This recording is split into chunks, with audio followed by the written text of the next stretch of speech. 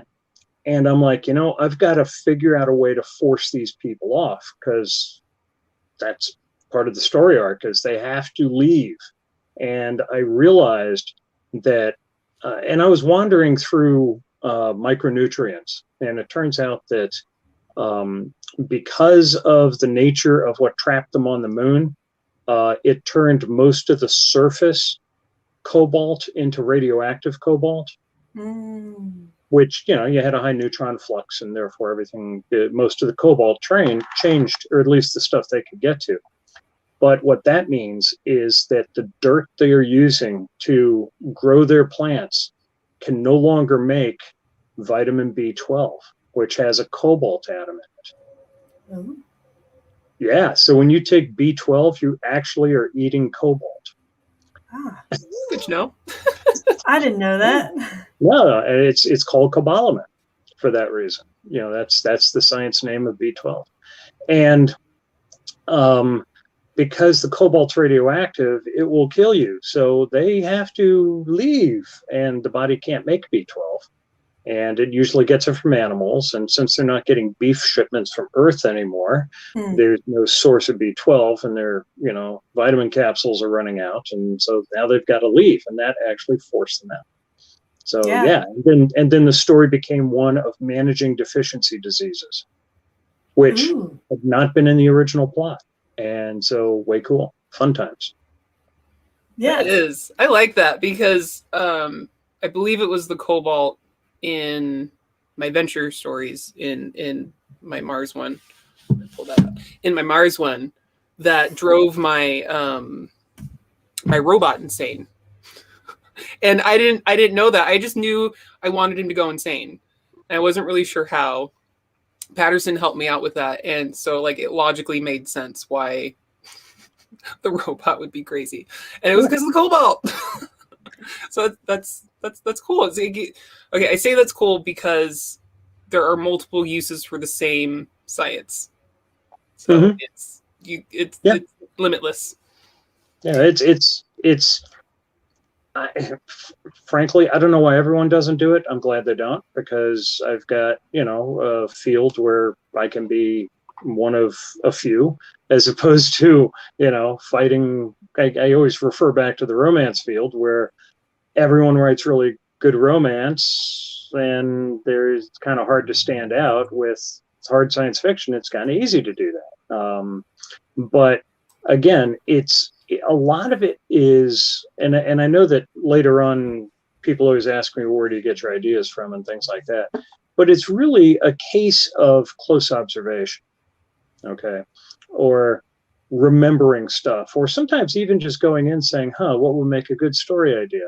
After you see something, you're like, wow, I could think of a story about that. And tucking that away in your brain, or whatever methodology you use to remember your stories. So for the romance writer, for example, you would say, if you read a feel-good story, oh, gee, that would make a great feel-good part of the romance stories. And it's just putting it in different settings and filing the serial numbers off good stories and, rewriting them in your method. So, well, before the show started, you mentioned that writing can be therapy, and I can see how writing could be therapy definitely for the romance writer, but a lot of different kinds of writers. Yeah, and again, I don't look down on romance writing. Okay, it's probably more formulaic than I would like. That certain events have to occur within, because of reader expectations, certain events have to occur in certain orders. So from that point of view, that's just like lashing yourself to the wheel. You just have to keep doing the same thing. You want to be free.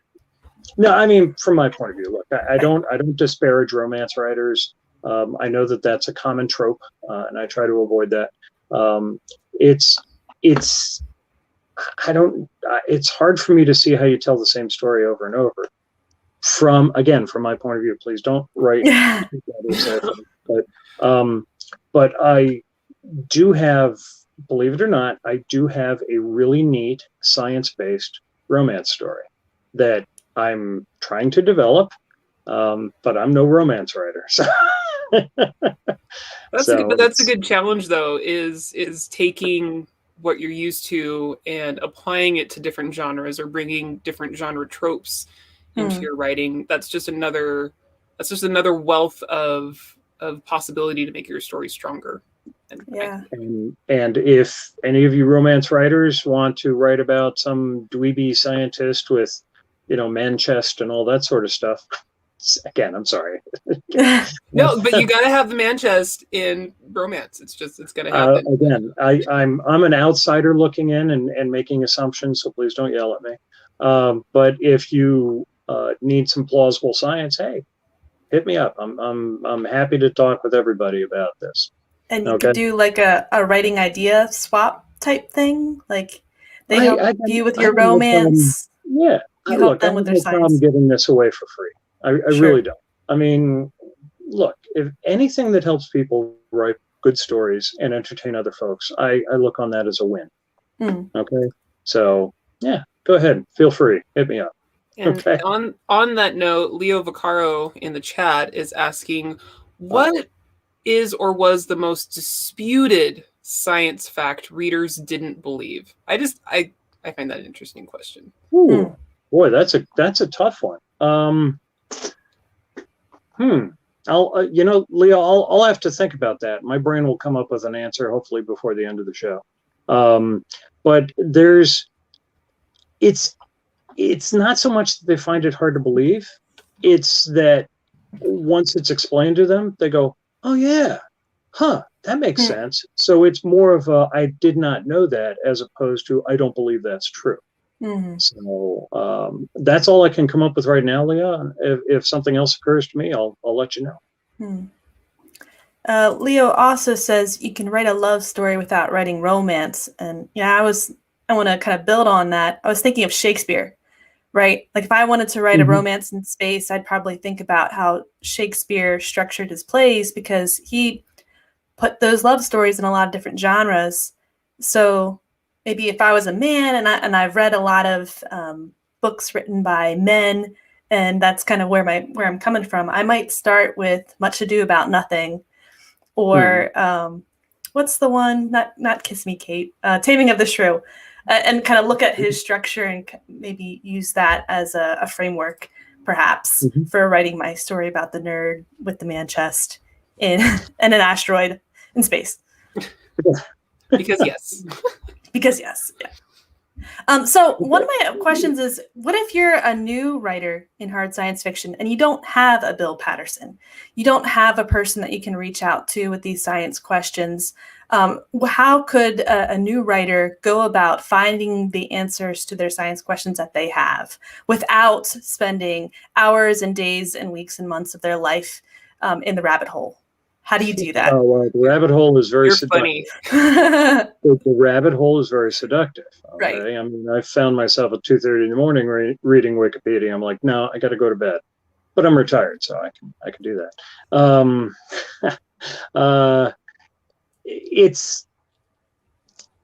There's really two answers to that. One is, do you have a story and you got to find the science to back it up?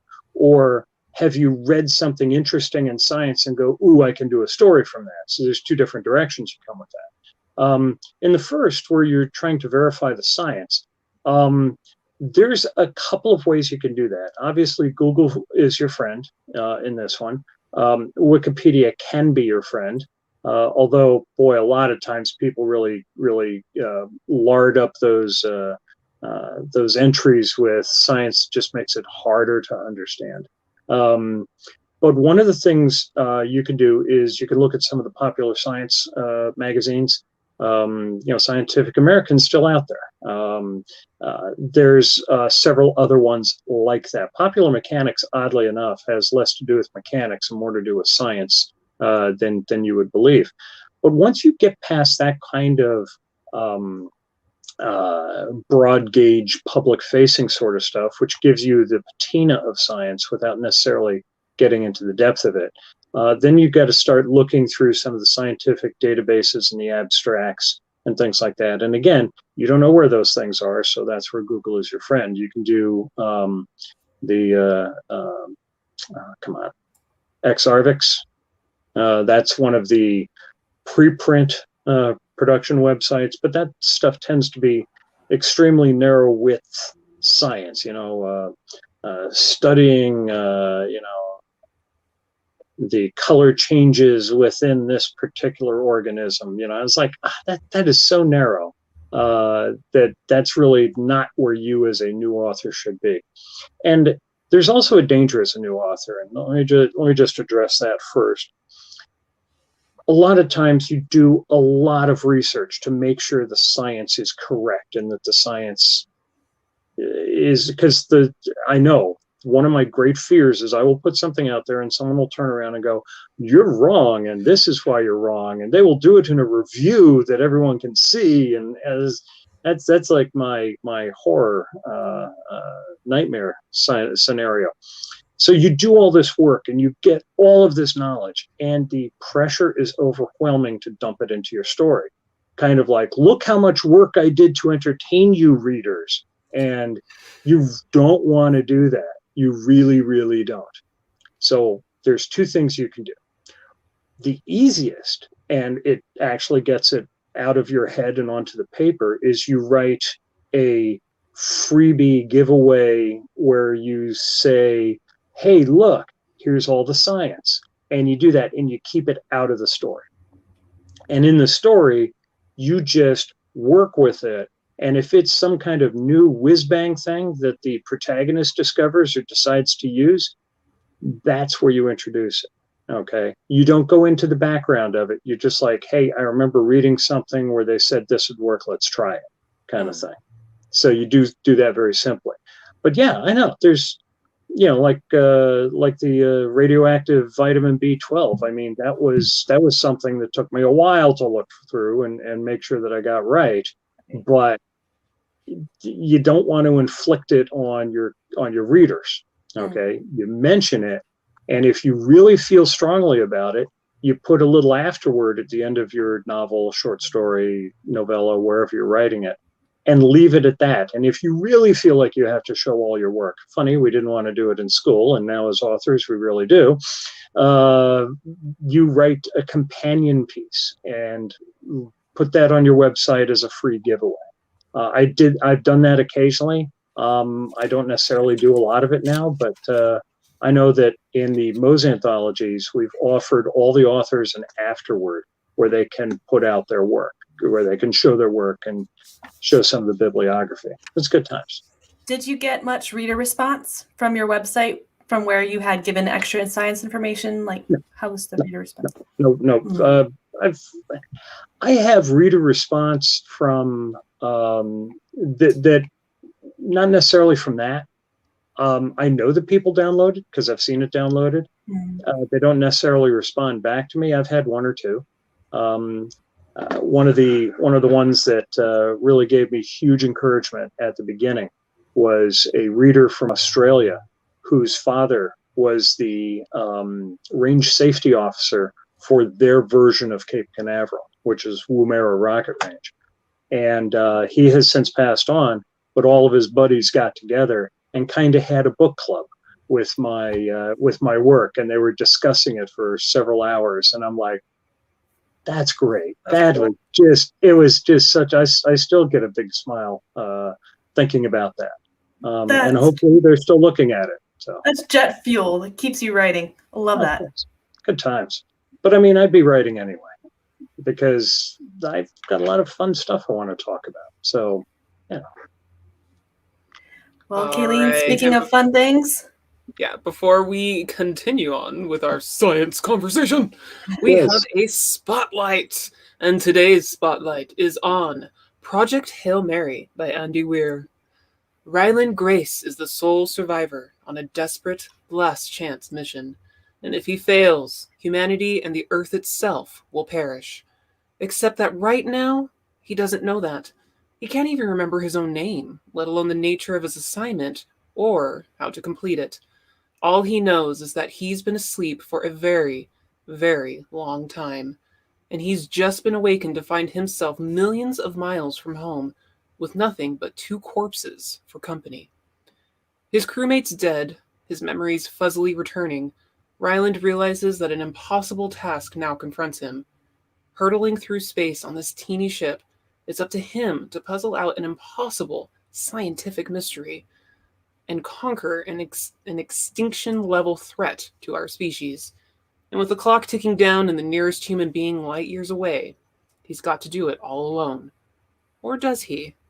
An irresistible interstellar adventure, as only Andy Weir could deliver, Project Hail Mary is a tale of discovery, speculation, and survival to rival The Martian, while taking us to places it never dreamed of going. Of doom. Doom, doom, doom, doom. Because we always have doom here in Keystroke. Yeah. Click! By now. Okay. Well, one of the things I want to point out is that hard science fiction is not necessarily limited to only the stuff we know. And it's, the hardness of the science fiction, or how much we correspond with reality, falls along a scale. And the good people at tvtropes.org have created something called the Mohs scale of science fiction hardness. And that's where the title of the anthologies came from. We go with 5.5, which is one small lie, as close to reality as we can get. So you won't see faster than light or anything else like that. That doesn't mean that you can't speculate, okay? So in my next series of novels, I am speculating on somebody who accidentally discovers how to create a force field and the implications of that. And personally, I think the way they do force fields in Star Trek is absolutely incorrect. So how would you find someone who knows how it is correct? How would you find that expert in force fields, like physics or whatever, and then approach that person? Well, a lot of it is based on your definition. I've elided that fact. Okay, I've said it was discovered, didn't necessarily say how, but then I place limiting principles around. Okay, so for example, a force field, generally speaking, is something that absorbs or reflects the momentum of something hitting it, right? So when Kirk throws himself at a force field and bounces back, it takes his momentum and throws it back at him. But by that same principle, you should not be able to hear anything, because the pressure wave from sound would bounce back. Yet they can talk through force fields. That's why they're doing it wrong. Okay. But the strength of a force field, even within the Star Trek universe, is something that grows, except they don't explain why there's a limit at how strong they can make it. Okay. I do. And what I do is I say, you can turn it up so high that it bounces back chronons, which are the hypothetical quantum particle of time. So basically time stops within that. Larry Niven and his Known Space series had something called a slaver box, which is a force field that does bounce back chronons indefinitely. So it has lasted billions of years. I say you can only do it for 50 microseconds. That's my limiting principle. I don't explain why, don't explain how. Lay it out, boom, that's it. And the rest of it is what we do from that. But there's really such neat things that happen when you have a force field. And exploring that and going into it is part of what makes that universe so rich. So sometimes all it is let's take everything we know and change one thing, a small lie, and then extrapolate from that. Okay, so that can be a lot of fun. So you can do, here's an example. You do room temperature superconductors. And we're trying to get there. We're not there yet. But let's say that we can do something that would make a superconductor out of a piece of wire, room temperature, right? So you don't have to get liquid nitrogen and freeze it down. Well, what can we do with that? What does that happen? And so you learn what superconductivity is, why it's so desirable, and then you extrapolate that into the future. And you can write all kinds of stories with that. But how do you find one of those subject matter experts on superconductivity? And like, where do you find them? And then how do you approach them to get the conversation going? And you're worried that you don't want to waste their time too, but you also need this good info. So like, how do you go through those steps? Okay.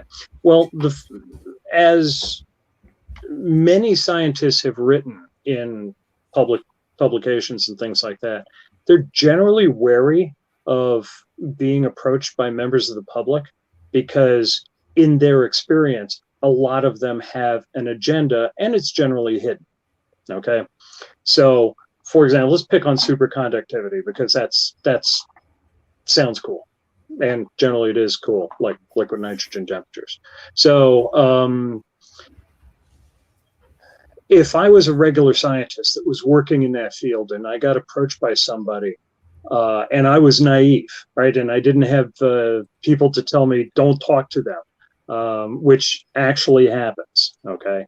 I would be working with somebody that says, yeah, I'd like to write an article on this, that, or the other thing, blah, blah, blah, blah, blah, blah, blah. And then it turns out that they're really using you as a reference for correctness and tying it to the UFO drive that pick them up and probe them and all that sort of stuff. So that's why, generally speaking, scientists are very, here's a great word for you, chary, C-H-A-R-Y, of talking to authors. So that doesn't mean that you don't tell them you're an author. Absolutely, honesty is the best policy. But what you do is you explain what you're trying to do more fully. You also turn around and say, I am not going to do, this has nothing to do with UFOs. I will not be, holding you out. You can be in the background. You can be anonymous. I will not. And you do it in such a way that you calm their rightful concerns. Look, science is a very precarious way of earning a living. It really is, because you do anything to bring disrepute on your sponsoring organization and you are unemployed and unemployable. So real live scientists are in fact very concerned about that sort of thing.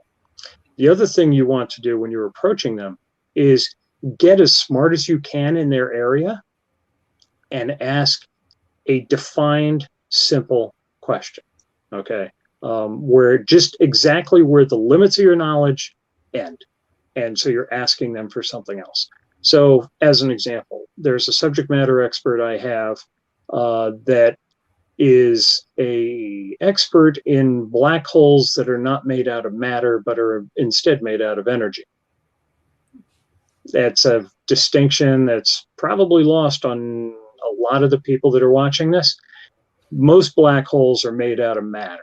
Okay, star collapses, the center of the galaxy, stars are, running into the black hole and all that sort of stuff made out of matter. But you can, in fact, make a black hole. Actually, it's called it's a black hole. You can make a black hole out of a sufficient concentration of pure energy. It's just that you can't find that density of energy anywhere, but it's theoretically possible. So this guy is a physicist that does a lot of extremely theoretical work in those things. He calls them Kugelblitzes. And yeah, it's a great term. I love it. But I basically approached him because I read an article on that. It was in the popular media, and I reached out to him and I said, this is fascinating, but the energy density must be insane. How do you in fact do that? And let me ask you another question. Could we do this if we were able to contain the energy with force fields? Okay, or, that sort of thing. But what I did is I approached him on, what is the energy density? Can we do it by just pure focusing, all that sort of stuff? How, in fact, can we construct these things? And he took a chance. I said, look, I'm an author, but I don't do UFOs. I don't, here's my line, or, here's an example of the story, but here's the problem I'm trying to get through or past or whatever. So really, just be upfront, be humble. And what I normally include is something that was taught a long time ago at a marketing seminar. Probably 25 years ago. It's a very simple line, and it works all the time because it covers all of their problems. It says, if you choose not to do this, I completely understand. However, if you could, I would totally appreciate it. Writing that down. Yeah, it's a great line. A guy named Bob Berg taught it, and it works all the time. I don't know why, but it's pure magic. And because it gives them a choice, right? They'll take the choice. They'll have a choice anyway, but you're explicitly laying it out. If you can do it, great. If you can't do it, I totally understand. Yeah, I like the keeping communications clear and forthright and open. Let them make their own choice. Look, I'm a grad of West Point. I don't lie well. Okay. When you're forced to be totally honest for 4 years under pain of expulsion, it really damages your ability to lie well. And so I have a hard time with that. It's also a good policy anyway. In life at all times. So yeah, I do have. Fortunately, I do not have a wife that says, "Does this make me look fat?"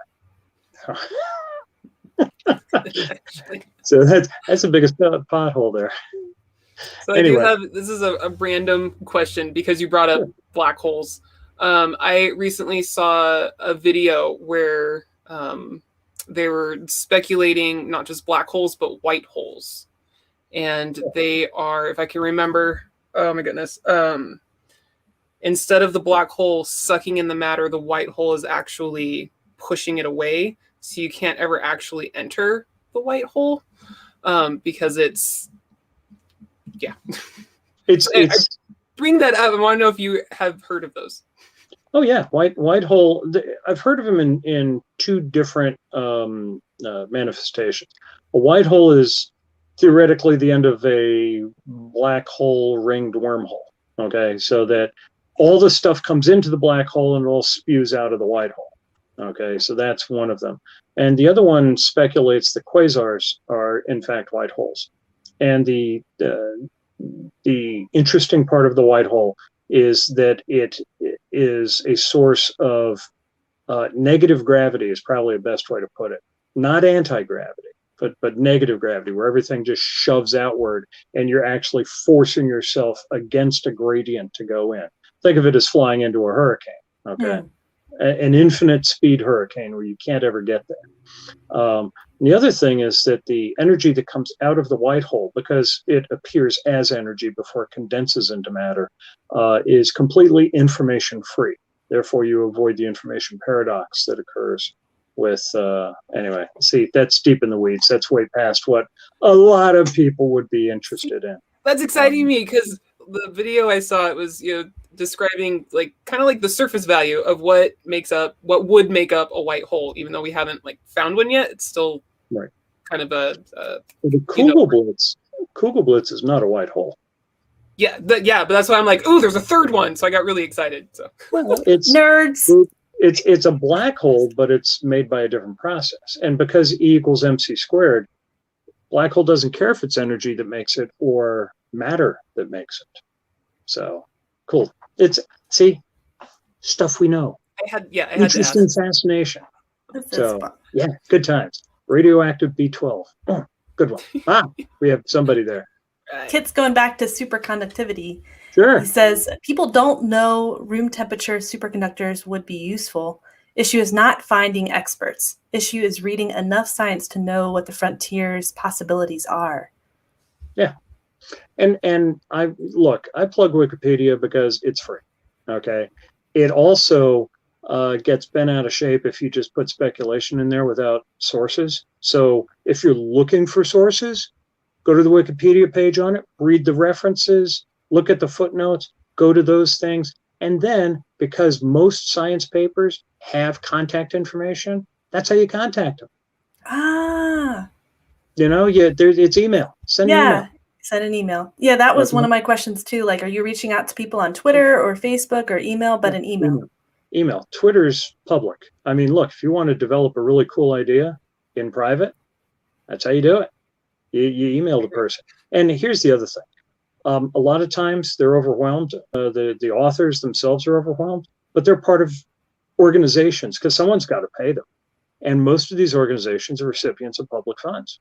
So you go to that organization's website and you look up that person and you see what directorate they're in or whatever their organizational structure is. And then you kind of climb the ladder and you tap the person in that spot and say, hi there, boss. I read the article by your subordinate. He might be totally busy, or my question may be completely off base, but since you're a science organization that handles a bunch of stuff, here's a question. Can you direct me to a resource that might be able to answer my question? I like that. So it's really a question of humility. And look, as a new author, if you're a new writer who wants to become an author and who wants to succeed, the first thing you've got to know is that you don't know. Okay. And the more you embrace the suck of not knowing, the better you're going to go. I mean, to this day, I'll approach someone and say, look, man, I don't know anything about this. Can you tell me?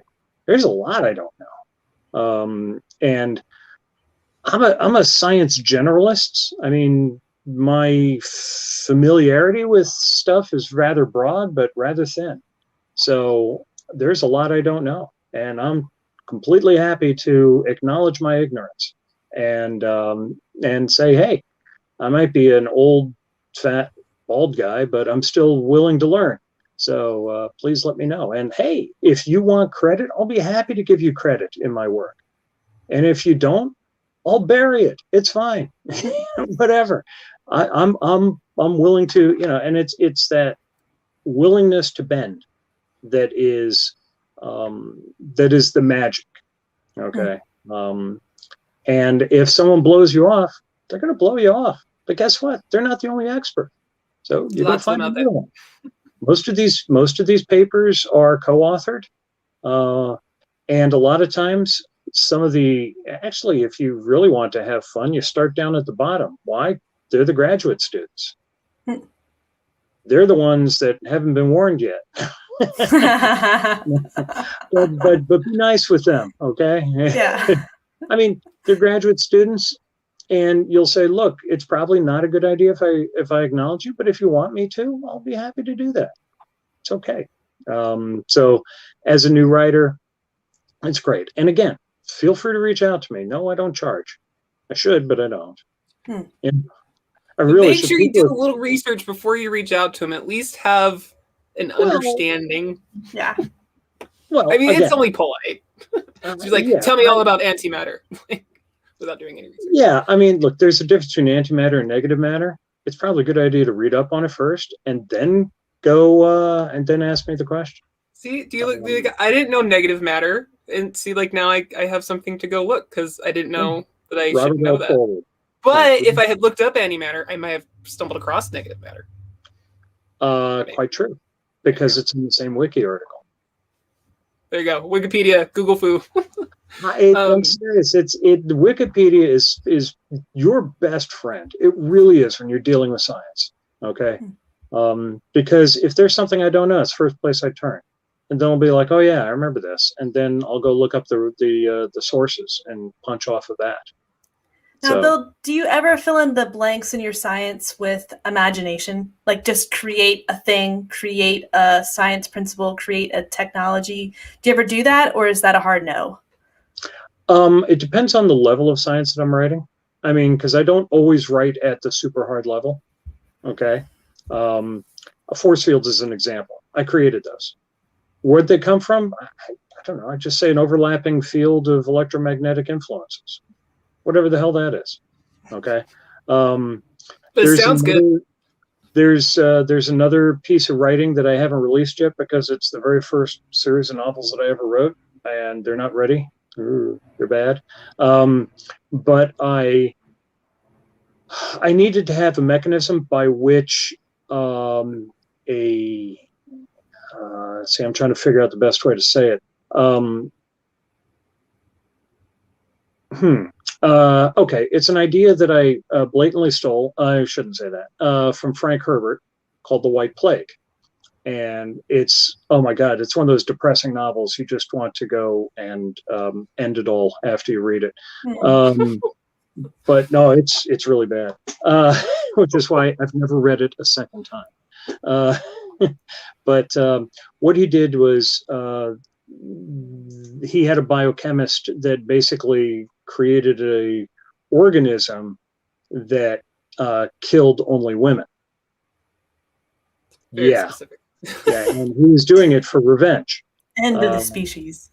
Well, it's kind of like it was a blackmail instrument, and he released it on one particular island in the Orkneys, I think. And Leo Vaccaro says, "Frank Herbert, you are now my hero, Bill." Oh, come on! I've got there's so much more to Frank Herbert than Dune. The Jesus incident, oh my God, I've got a ton of Herbert books over on the wall behind me. But White Plague, ooh, that was tough. But it was kind of like, yeah, I wanted to have a kind of revenge instrument, so I duplicated the concept that Frank Herbert had created in that book, and he, in my particular case, I kind of faked it on the immunology. Surprise that COVID-19 comes out and it kind of validates a lot of what I wrote about. Wow. Really weird. That's how it do. At the time, it was pure speculation. Look, yeah, we call science fiction speculative fiction because we right. speculate. What if there were such a thing as force fields and they followed this? What if we could do things with immunology that produced this? So a lot of times you do have to speculate initially, and then you go do research to find out if it's possible. If it's possible, then you contact the subject matter experts or your local science generalist to find out if it's plausible. Okay, plausible means, is it likely to, is it more than just barely possible to occur? Okay, because entropy says almost anything can happen, although it's really unlikely for most things to happen. Okay, so you got to figure out, is the energy there? Is it, like I said, plausible? And then you write about it. In biological systems, plausibility is, that's kind of we haven't run across it yet, but you never know. With things like physics, plausibility can be a lot more rigidly defined. So, yeah. On that note, we did have a question ahead of time from Papa Chuck. And these are terms that I hear a lot in the science fiction fantasy writers who, want and do put, real science into their stories. So he asks, what are your thoughts on where the line is between hard and soft sci-fi? And I know you've mentioned the Mohs scale, but do you want to go? I'm assuming that's kind of where you might take this. Sure. A little more detail into that. Well, over in TV tropes, and I passed along a link earlier that you guys could probably embed in whatever it is you embed. There's a whole series. And I've got it up on my screen here, so I'll just read off the scale. So one is science and genre only. Okay. So things like Futurama and Star Wars, that's science and genre only. Then there's the world of phlebotomium, where that's one of their terms, so you got to read into it. So things like Neon Genesis Evangelion, various Star Trek series and StarCraft fall into that. There's Physics Plus, it's a little harder, but the author aims to justify the creations with natural laws, both real and invented. So things like Battlestar Galactica are in that, and Honor Harrington is one of the series that's into that. And yes, I'm rereading on Basilisk Station, so that's next. I've always liked the Honor Harrington series. David Brin's Uplift series, that's a really good series. There's a lot of science in there. The number 4 is One Big Lie, where you get away. You're like, all right, so we know that faster than light is impossible, but let's say that we're using strange matter ringed wormholes to get through, and they act in this manner, and that's it. Let's see what happens. So, for example, the old Larry Niven one where oh, come on, Bill. The gripping hand was the second one. Oh, darn it. But he uses things called Alderson jump points. And so that's a possibility of how you can go faster than light. Star Wars, for example, you can basically go faster than light from anywhere. In the One Big Lie, in Niven's work, you have to get to a special spot in space before you can go and jump. And you can only jump to a known endpoint. You can't jump anywhere. See, so that's an example of a limiting principle on One Big Lie. Farnham's Freehold, Werner Vinge, those are the ones that use One Big Lie. My God, Farnham's Freehold. I'm surprised that's even still in print. There we go. Cities in Flight. Yeah, the spin dizzy motor.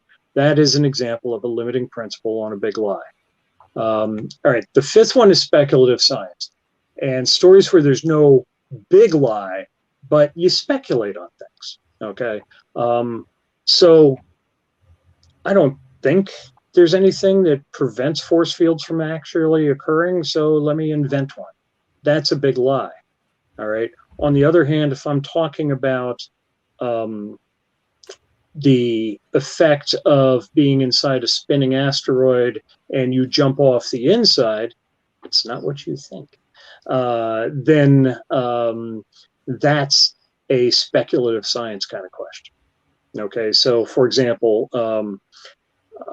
the science that makes the huge hollow asteroid may have a big lie in it, but if I write a short story that's based in such a location that's already made that has no big lie, that's a harder science fiction story.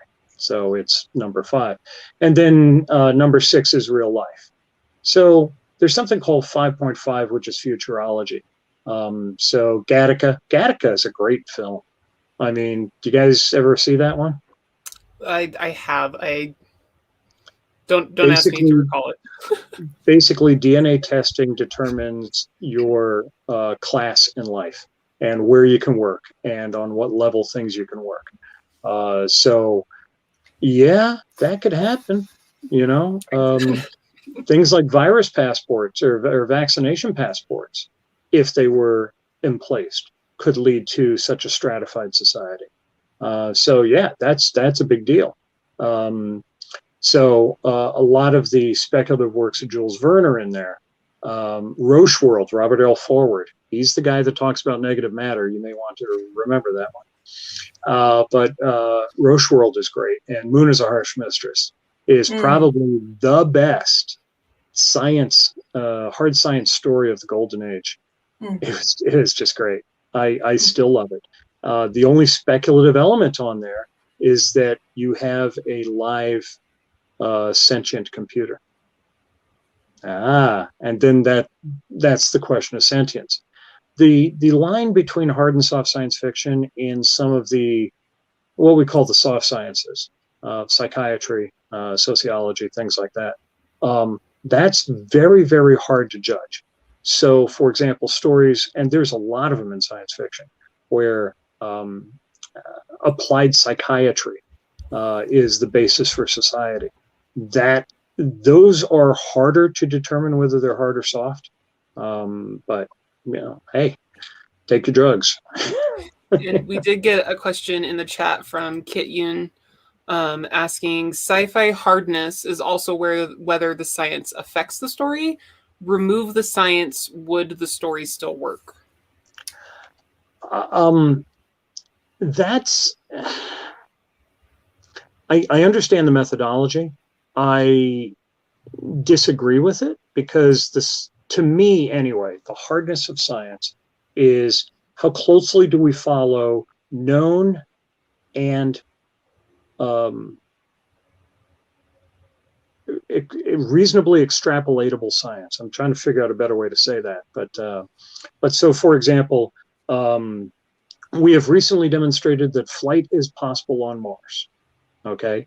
Do we go from that to having human atmospheric flight on Mars? I don't know. Is that a big lie? I don't know. Is it extrapolatable? Yes. How hard does that science apply to the story? I don't think in my mind anyway, is not necessarily a valid way of determining whether science, a given science fiction story is hard or soft. Science is there all the time, whether or not we talk about it or not. Okay, remember, the scientific knowledge is the basis behind which most things work. And that's because we've investigated, using science as a methodology, we've investigated the real world. We've determined rules by which they work, like things fall down, not up. And we apply that in daily life. So whether or not we talk about it, whether or not it becomes a plot element, is not a measure of whether something's hard or not. All right. In my mind, right? Other people come up with other definitions. I'm totally happy to talk about that. I enjoy these kinds of conversations, usually with something cold and foamy. So if anyone's at 20 books, waylay me. I'll probably be in a Hawaiian shirt. Probably this one. Nice. Yeah, this is my lucky casino shirt. Oh, good. Has it brought you luck in the past? Yes, actually. I hope so. Some of my little cabin in the woods has been financed by the casino. Nice. So not to promote gambling on this show, but still, I'm happy for you. I'm fine with promoting recreational gambling, although one must know oneself, right? Mm-hmm. I'll give you just a general example, very, very good. I know that I will spend all the money that I've got on gambling as recreation. Okay. Therefore, I limit myself by not bringing very much. Okay? Limiting principle. I like it. That's it. So for people that realize that that is a potential weakness in themselves, regulate yourself. Okay. And in my mind, I only bring as much as my wife can afford to lose. No, that's what I do. I mean, she's also a limiting principle. And she's honest with you about what that amount is. I like this. Yeah. Clear communication. This is great. I have come to learn that it's always best to tell her how much I'm leaving home with, and do not have any way of getting more. Okay. And I have the emergency cash in a undisclosed location, so that as I am traveling back, should I need cash, I will have some for things like tolls. So anyway, recreational gambling, fun, it's a blast. I have many stories. I could entertain you for years. But irresponsible, I've seen some irresponsible gambling, and it's really a disaster. It is a tragedy to watch occur as people are coughing up huge amounts of money that they cannot afford to lose. Yeah. So in that way, there's a cautionary tale. So anyway, back to what we were talking about, hard science. So the degree to which science is a plot element is also fun. Okay. I say that that's not the limiter between whether a given story is hard or soft, but it is one of those things that it's funny when you think hard about it, everyone recognizes that it's an element, but they pay very little attention to it. And only when it's something like a MacGyver story or a Sherlock Holmes story do they go, oh, damn, I should have been able to figure that out. And yes, that's right. And that's why hard science fiction to me is very fun to write, because I'm giving people a chance to get to the end of the story if they think for a minute. Okay. And there's nothing like getting to the end and seeing that, oh man, I should have noticed this. Because you know what? That's the trick my brain plays on itself. Okay. Particularly, and I mentioned this before when we were comparing notes prior to the start. I recommended that Lauren take part in 3-Day Novel. 3-Day Novel is it's one of the only competitions where you have to pay an entry fee that I will endorse. Okay, because when you have to write a 25,000 to 30,000 word novella in 72 hours, you think it's impossible. It is not. Okay. And it's not because it's just like learning Spanish by being dropped off in Spain somewhere with no English speakers around. You'll learn it. You will learn Spanish when you're in your world for 72 hours. And actually, the 2 weeks prior to that, when you're frantically trying to figure out your story, it is the most immersive experience around. It is something that will stay with you for a very long time. And I have been doing 3-Day Novel for 10 years now, and it is incredibly fun. Labor Day weekend, you have time to, I think they've actually started the enrollment process now. It's $35. Okay, I think if you do it late, it's $50. Okay, yeah, it's enough to get your attention and force you to write. But it's one of those things where you are deeply immersed into your world. And there have been times when I have been writing, and I can tell you a specific example, where I was writing a con story, okay, where, grifters and long con artists are doing something, and I wrote myself into a corner. Or at least I was writing without knowing how I was going to solve it, which is a really bad thing. Okay. And about halfway through, I had a couple of the con artists, because a long con's usually a crew of people, and they went off to go film a movie. And I'm like, what's this? I don't know. Keep going with it. And I kept writing because I wanted to figure out how the story was going to end. I was the first reader of that story. And towards the end, everything came together. And it's Monday afternoon at 2 p.m. and I've got to get this thing finished so I can do a quick edit of it. And everything came together, and I was just blown away by how amazingly neatly my subconscious had put it together. I never saw the end coming. It showed up. I was really thrilled with that, and ran in and told the wonderful wife, and she couldn't believe it either, because I keep her up to date with what's going on as I write. And it was just a blast. And seriously, 3-Day Novel, if you are looking to challenge yourself to the next level, do that. If you're going to write hard science fiction, do all your research beforehand. Okay. As example, one of the con stories, I had to have Venus on the opposite side of the sun from Earth on Kentucky Derby weekend. So I had to go figure out where to find that stuff out. And I found it 2136 and 2144, if anyone's interested. On those years, Venus will be on the opposite side of the sun from Earth when they run the Kentucky Derby. And there's an off-track betting parlor on the space station floating around Venus. So yeah, there you go. We were able to run The Sting, that classic Robert Redford movie.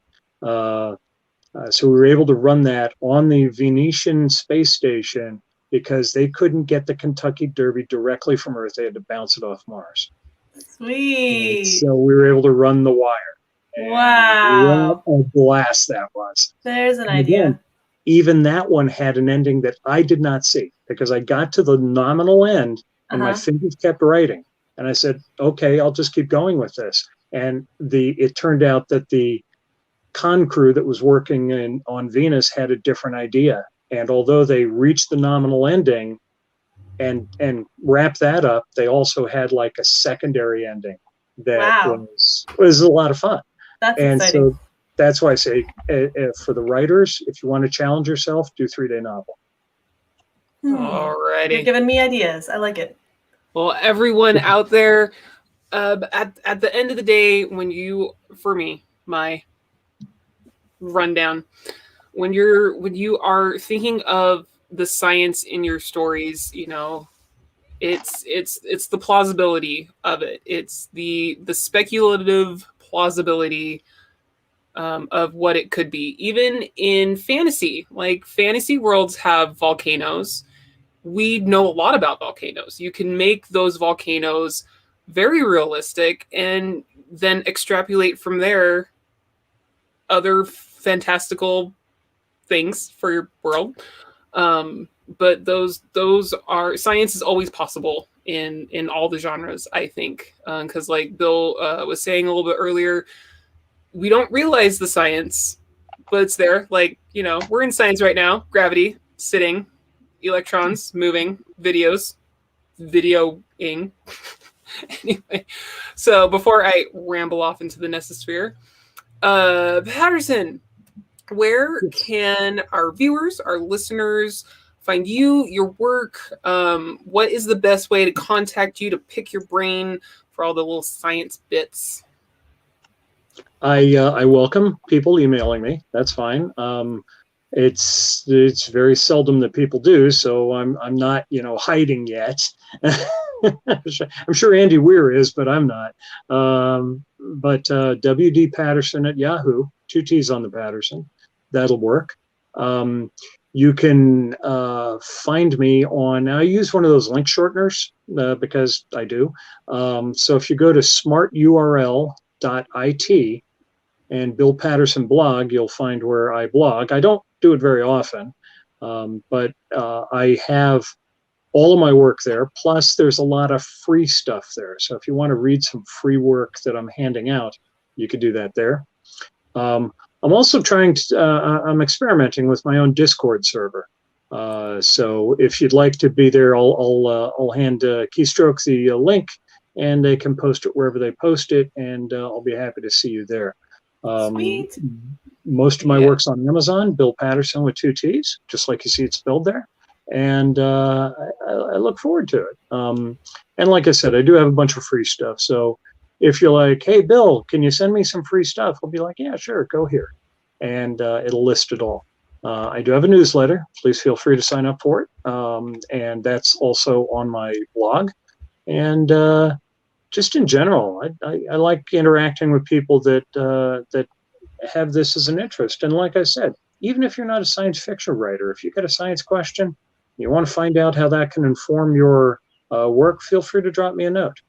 I don't have a problem. Now, I will say that I am moving from New Jersey down to South Carolina, and that's due in the month of June. There's going to be a lot of tearing up of we've been living here 32 years, and we're going down to South Carolina to live for the rest of our lives. And so there are going to be times where my connectivity is less than wonderful. So you can always, I can always interact with you on the phone if necessary, but I would prefer that email is always good. and we can work out how best to help you from there. And like I said, I'm always happy to give people a hand. Alrighty, y'all heard it here first. If you have any other science questions, definitely go check out his Discord. Y'all can get on the conversation train in there together, or private message, all those good things. Be sure to check out our own Discord. Keystroke Medium definitely does have a Discord. It's a little quiet in there. I'm trying to be more present. And that's the discord.gg/WA4WBM6B is Keystroke Medium. And also every Monday with Josh, Scott, and Chuck in the AM hours with Live. We have our Walt Robillard with the Coffee and Concepts. And this week I was supposed to do Kalene's Storytime. I don't know what my brain was thinking. I thought tomorrow was today, and then anyway, it was a thing. It happens. I'm going to do my damnedest to have Kalene's Storytime coming up next week, Wednesday. And then there's the Josh Guyus. There's so much stuff going on. Check us out in the Facebook, Keystroke Medium, and our coffee, Keystroke Coffee, all the things. I'm just plugging all the things. And if you are going to be thinking about submitting to the Mohs Volume 3 anthologies, Asteroids, please do not tell me any of your ideas, because every single story submitted is, to me and Patterson, completely anonymous. We have no idea who sent in what story. The ones that we say yay or nay, actually, yeah, all the ones that we say yay or nay is purely based off your words. But if you're curious of past ones, there is the Mars and there is the megastructures. So you can check those out, poke around, see. Yeah. And maybe I will do a couple readings out of those. Oh, he has one last thought. Yeah, I just wanted to comment on something that you spoke about. I feel extremely strongly about including everyone in our Volume 3, but I don't want to. I want it to be completely meritocracy. Okay. And so write your story, send it in. And the way I look at it is, if it's got a chance, like if it's a good concept, I want to work with you to make it better. Okay. It doesn't mean I'm going to accept it, but I want to make it the best possible. I don't care if you are black, white, orange, green.